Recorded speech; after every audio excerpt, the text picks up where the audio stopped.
నమస్తే.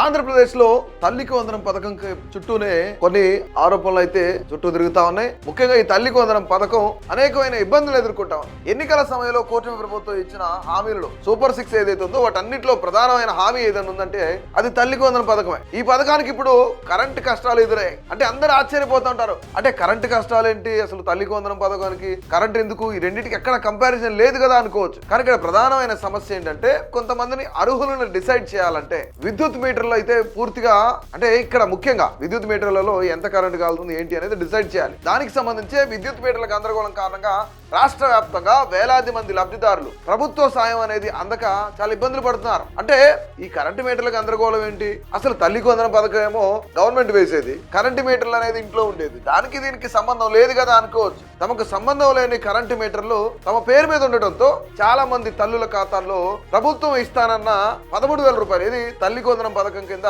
ప్రభుత్వం ఇస్తానన్న 13,000 రూపాయలు జమ కాలేదు. ఈ సమస్యను సరి చేయించుకునేందుకు ఎవరైతే అనర్హులుగా గుర్తించబడ్డారు వాళ్ళంతా కూడా విద్యుత్ కార్యాలయాల చుట్టూ ప్రదక్షిణలు చేయాల్సి వస్తూనే ఉంది. అంటే ప్రభుత్వ నిబంధనల ప్రకారం విద్యుత్ వినియోగం ఒక నెలకి సంబంధించి దాదాపుగా 300 యూనిట్లు మాత్రమే, నిర్దిష్టమైన దాన్ని ఇక్కడ ఏమంటారు ఒక టార్గెట్ అనేది లేదంటే ఒక పాయింట్ అనేది పెట్టింది అనమాట ప్రభుత్వం. 300 యూనిట్లు దాటితే సంక్షేమ పథకాలకు అనర్హులుగా పరిగణిస్తారు. అయితే చాలా మంది లబ్ధిదారుల పేర్లపై వారికి తెలియకుండానే 2 లేదా అంతకంటే ఎక్కువ విద్యుత్ మీటర్లు నమోదై ఉన్నాయి. అంటే దీంతో మొత్తం విద్యుత్ వాడకం ఈ 300 యూనిట్లు ఏదైతే ప్రభుత్వం ఒక మార్కును పెట్టిందో, కట్ ఆఫ్ పెట్టిందో, ఆ 300 యూనిట్లు దాటి రికార్డులు కూడా చూపిస్తున్నాయి అనమాట. ఫలితంగా అర్హులైనప్పటికీ కూడా అంటే తల్లికి వందనం పథకం సాయం వారికి అందకుండానే పోతుంది. ఈ సమస్య తీవ్రతకు ఒక ఉదాహరణ చెప్పుకోవాలంటే తూర్పుగోదావరి జిల్లా రాజమహేంద్రవరం రూరల్ కు చెందిన నాగదేవి అనే వ్యక్తి ఎవరైతే మహిళ ఉన్నారో ఆమె ఒక ఉదాహరణ చెప్పుకోవచ్చు. కేవలం నెలకు 150 యూనిట్ల లోపే విద్యుత్ వాడే ఆమె, అంటే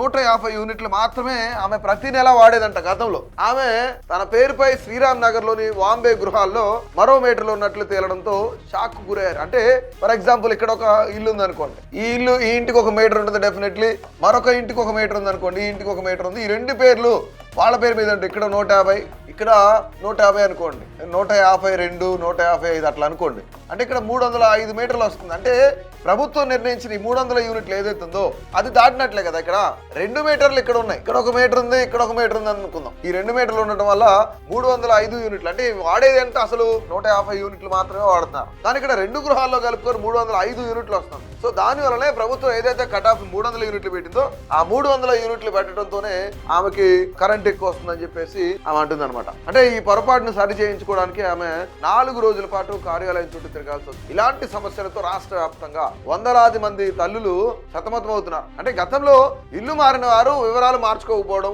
ఆధార్ మ్యాపింగ్ లో తలెత్తిన సాంకేతిక లోపాల వల్లే ఈ గందరగోళం ఏర్పడిందని అధికారులు చెప్తున్నారు. ఇక్కడ ముఖ్యంగా ఏంటంటే ఫర్ ఎగ్జాంపుల్ అర్బన్ ఏరియాస్ లో నివసించే ప్రజలందరూ కూడా ఇంపార్టెంట్ గుర్తుపెట్టుకోవాల్సింది ఏంటంటే వాళ్ళు ఎక్కడో గ్రామాల నుంచి వచ్చి ఒక 10 ఏళ్ల పాటు ఇక్కడే ఉంటున్నారు, అర్బన్ లోనే ఉంటున్నారు. కాబట్టి అదే ఇంట్లో ఒక 5-6 ఏళ్ళు ఉంటే అక్కడే మ్యాపింగ్ చేసుకుంటున్నారు, అంటే అక్కడికి ఇక్కడికి తిరగలేక. కానీ Aadhaar card A door number for example 1-2-3/B/1 ఈ డోర్ నెంబర్ లో ఆధార్ కార్డు మ్యాపింగ్ చేసుకున్నారు అనుకోండి. ఆధార్ కార్డు మ్యాపింగ్ చేసుకుంటే వీళ్ళకి ఇదే ఇంటికి ఆల్మోస్ట్ అడ్రస్ ఇదే అనుకోవచ్చు. కానీ అక్కడ కరెంట్ బిల్లు కూడా ప్రతి రోజు వీళ్ళే కడుతున్నారు, ప్రతి నెల వీళ్ళే కడతా ఉంటారు. కాబట్టి కొన్ని ఇబ్బందులు ఎదురవుతాయి. ఫర్ ఎగ్జాంపుల్ అక్కడ గందరగోళం జరగవచ్చు, అటు తిట్టవచ్చు, ఇటు తట్టవచ్చు, వీళ్ళ పేరే అక్కడ రావచ్చు, వీళ్ళ ఇంట్లో ఉంటున్నారు కాబట్టి. అంటే ఆధార్ కార్డు మ్యాపింగ్ ఏమో వీళ్ళ పేరు మీద ఉంటుంది, కరెంట్ బిల్ మ్యాపింగ్ వేరే వాళ్ళ పేరు మీద ఉన్నా సరే ఒక్కొక్కసారి అదే ఇంట్లో ఉంటున్నారు కాబట్టి అదే మీటర్ వీళ్ళ పేరు మీదుగా మార్చే అవకాశం కూడా ఉంటుంది. ఎందుకంటే ఇప్పుడు అధికారులు కూడా ఇబ్బంది పడవచ్చు, అధికారులు కూడా కొంత గందరగోళానికి గురవచ్చు. అంటే అధికారులు కూడా ఇదే చెప్తున్నారు,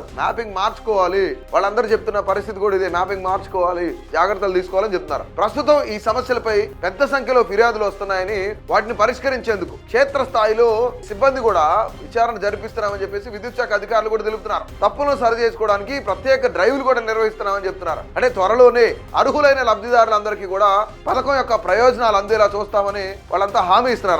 అయితే ఈ ప్రక్రియ వేగవంతం చేసి తమకు రావాల్సిన డబ్బులను వెంటనే జమ చేయాలని లబ్ధిదారులు కూడా ప్రభుత్వాన్ని కోరుతున్నారు. కానీ నిజంగా పలు జాగ్రత్తలు తీసుకోవాలి. ఏదైతే ప్రభుత్వం 300 యూనిట్ల కట్ ఆఫ్ పెట్టిందో ఈ 300 యూనిట్లు ఇక్కడ ఏంటంటే ప్రభుత్వాన్ని ఆరోపించడానికి కూడా లేదు, 300 యూనిట్ల లోపు మాత్రమే కాలాలి. దీని తర్వాత 5 అయినా సరే 10 అయినా సరే ఇది అడిషనలే కదా, అడిషనల్ గా మీరు కరెంటు వాడుతున్నట్లే కదా, అప్పుడు మీరు దీనికి అనర్హులు అవుతారు. తల్లికి వందనం పథకం ఏదైతుందో ఈ తల్లికి వందనం పథకానికి అనర్హులు అవుతారు. కానీ కేవలం 300 యూనిట్ల లోపు వాళ్ళు మాత్రమే అర్హులు అని చెప్పేసి ఇటు ప్రభుత్వ అధికారులు, ఇటు ప్రభుత్వం తరఫున ఎవరైతే విద్యాశాఖ అధికారులు ఉన్నారో, లేదంటే కరెంట్ కి సంబంధించి ఎవరైతే ఆ డిపార్ట్మెంట్ వాళ్ళు ఉన్నారో వాళ్ళందరూ కూడా చెప్తున్న పరిస్థితి. సో ప్రతి ఒక్కరు కూడా తల్లికి వందనం పథకం రావాలంటే తగిన జాగ్రత్తలు తీసుకోవాలని చెప్పేసి అధికారులు వెల్లడిస్తున్నారు.